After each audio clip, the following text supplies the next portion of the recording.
नृसिंहगुरुं भजे।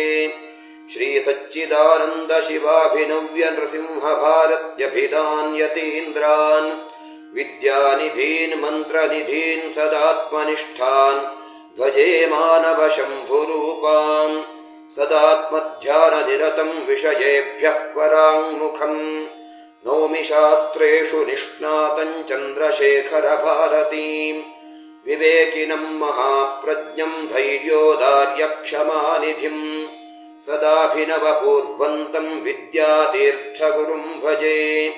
अज्ञानाञ्जाह्नवीतीर्थम् विद्यातीर्थम् विवेकिनाम् सर्वेषाम् सुखदम् तीर्थम् भारतीतीर्थमाश्रये।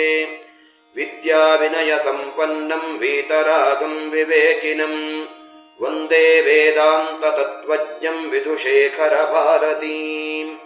श्रीमत्परमहंसपरिव्राजकाचार्यवर्यपदवाक्यप्रमाणपारावारपारेण यमनियमासनप्राणायामप्रत्याहारधारणाध्यानसमाध्यष्टाङ्गयोगानुष्ठाननिष्ठा तपश्चक्रवर्ती अनाद्यविच्छिन्न श्रीशङ्कराचार्य गुरुपरम्परा प्राप्त षड्दर्शनस्थापनाचार्य व्याख्यानसिंहासनाधीश्वर सकलनिगमागमसारहृदय साङ्ख्यत्रयप्रतिपादक वैदिकमार्गप्रवर्तक सर्वतन्त्रस्वतन्त्र आदिराजधानी विद्यानगरमहाराजधानी कर्णाटकसिंहासनप्रतिष्ठापनाचार्य श्रीमद्राजाधिराजगुरु भूमण्डलाचार्य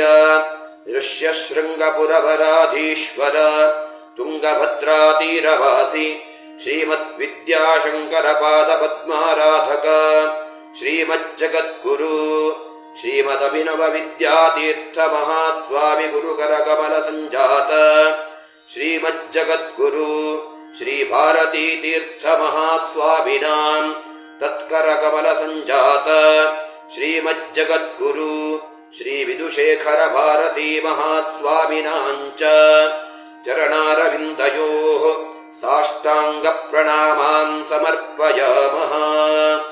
ॐ चरणम् पवित्रम् विततम् पुदानम् येन पूतस्तरति दुष्कृतानि तेन पवित्रेण शुद्धेन पूता अतिपाप्मानमरातिम् तरेम।